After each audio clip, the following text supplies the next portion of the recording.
Richards, and I'm in the Marketing 311 course. Today, I'd like to take a little bit of time and discuss the business buying process, specifically highlighting online influencers. Um, Online influencers are defined as someone who touts or pushes a certain product um, via their online media accounts.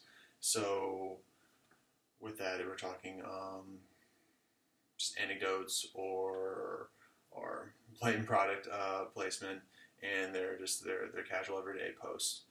Um, the text from our reading materials called also highlights this in buzz marketing.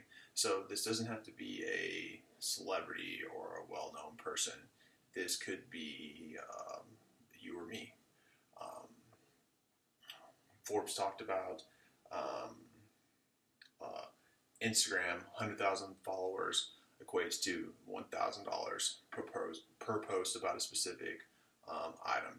So if I wanted to, if I had 100,000 followers on Instagram and I wanted to post about dentin gum, for instance, then that's the payoff for that from that particular company.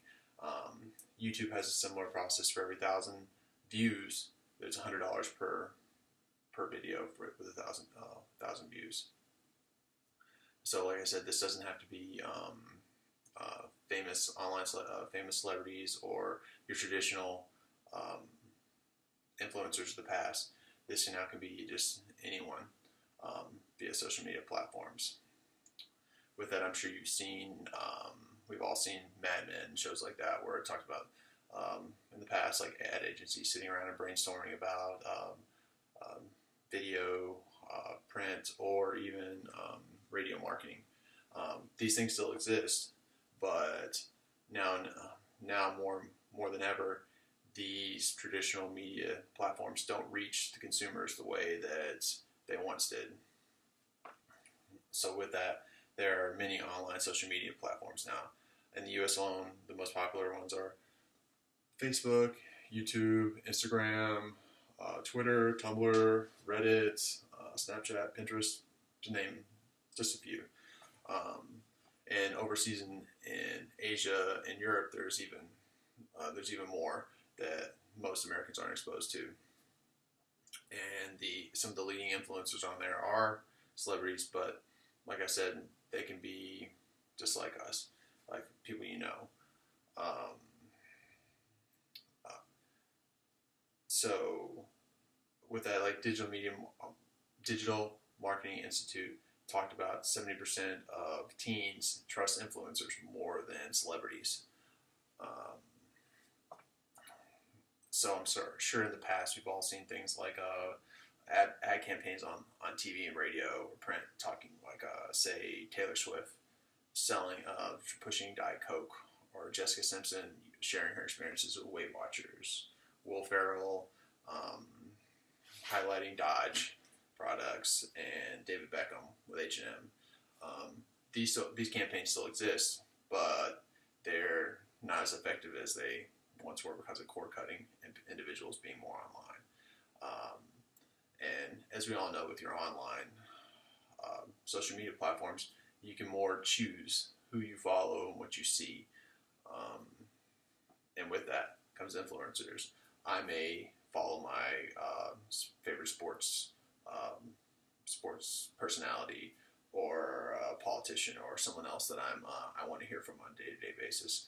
And people may push their products through these people with online influencing campaigns or just day-to-day posts where they're wearing a product or using a product or consuming a product that they want all of that person's followers to be influenced by. So there's more numbers from Digital Marketing Institute. 86% of women use social media for fashion advice. I can relate to this a little bit in the sense that, say, more recently I was searching for a new home theater system, and versus just going to read reviews, which I did do. I also wanted to see what some other people had in the way of anecdotes or testimonials about some products. So went on YouTube and just Googled like the reaction to or review of Sonos and Bose and Sony speaker systems, and a lot of these people were just like individuals like myself that were pushing a product or even sharing an experience. So this is another example of online influencers in a smaller sense. Also, 49% of consumers depend on influencer recommendations. So this goes to what I was just talking about with the home theaters, or even like your sports celebrity, or your or just a friend on Instagram saying like, "Hey, I use this product for X, A, B, and C." With this also, IT technology, 40% of consumers use ad blocking technology. So more traditional means of online advertisements are no longer as effective as they used to be.